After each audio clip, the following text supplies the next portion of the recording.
Good evening, everyone. I'm Brian Hatch. Today I'm going to be discussing with you proper weld hood selection. My review today will be of the Kobalt. It is a 4C variable shade, shades 5 through 13. So far, pretty impressed. There are a few things I'm going to discuss with you that I do like about it, and some of the compromises that you make in the purchase of this hood. Please forgive my filming abilities. I am by no means a photographer. I'm a weld school instructor. Moving on to the hood. Here we have our Kobalt. It's got 4 sensors. It's 4C. Variable shades. Shades 5 through 13. With the grind mode, this is a feature that I really like because when you put it into grind mode, you can actually grind on metal without the sparks darkening the lens. So it also works as a safety shield. The headgear is different to me. It's foreign because I'm acclimated to some of the Lincoln headgear. It is quite comfortable once you get the adjustments right on it and get it to fit your noggin. I find it is quite comfortable. Time will tell how durable it is, but it's not very expensive to swap out headgear if you don't like it. The lens itself reminds me very much of the Lincoln Viking. I find the clarity to be somewhat equaled, and I will discuss the differences with you. It has your sensitivity switch.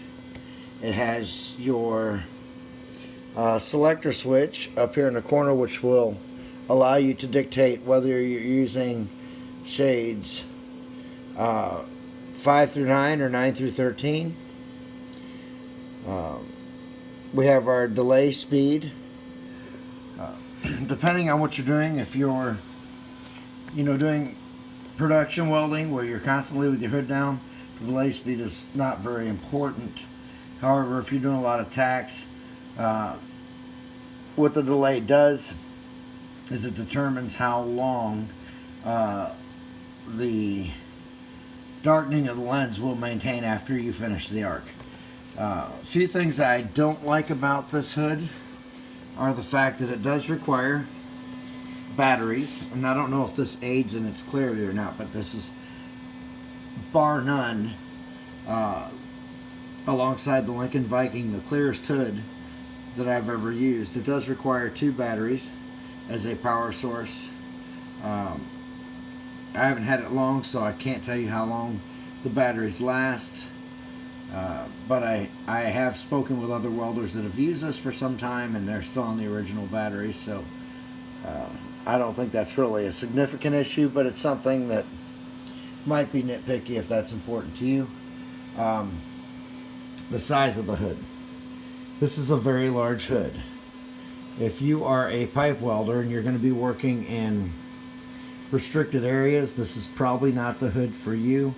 It would be a good secondary hood for open positions. Once again, I'm a weld school instructor, so everything that I weld on is pretty much open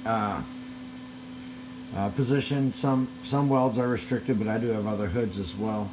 So this is a perfect hood for me. I do like the clarity. I like the fact that it has 4 sensors, and 1 in each corner. I have had hoods in the past where they had 2 sensors, and when the hood would be blocked by the base metal that I'm working on, it would have a tendency to lose its darkening and go clear, which results in flash burn. That's not an issue with this hood.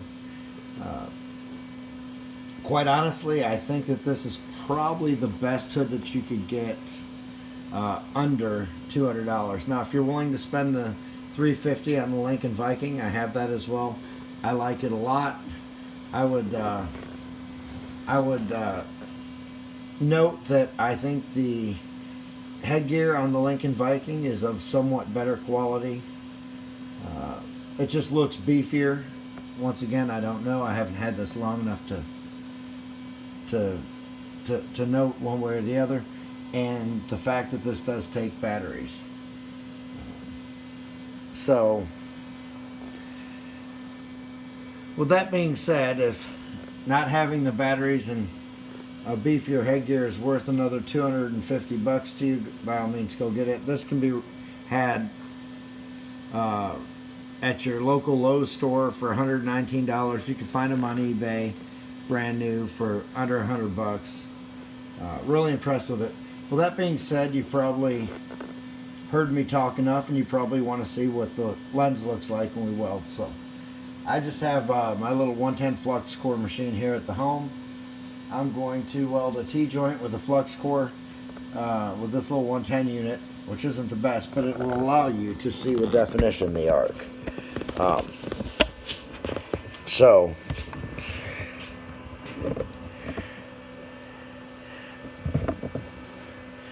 it will strike our arc. See, the clarity is really good when it's clear and when you're welding. Here we go.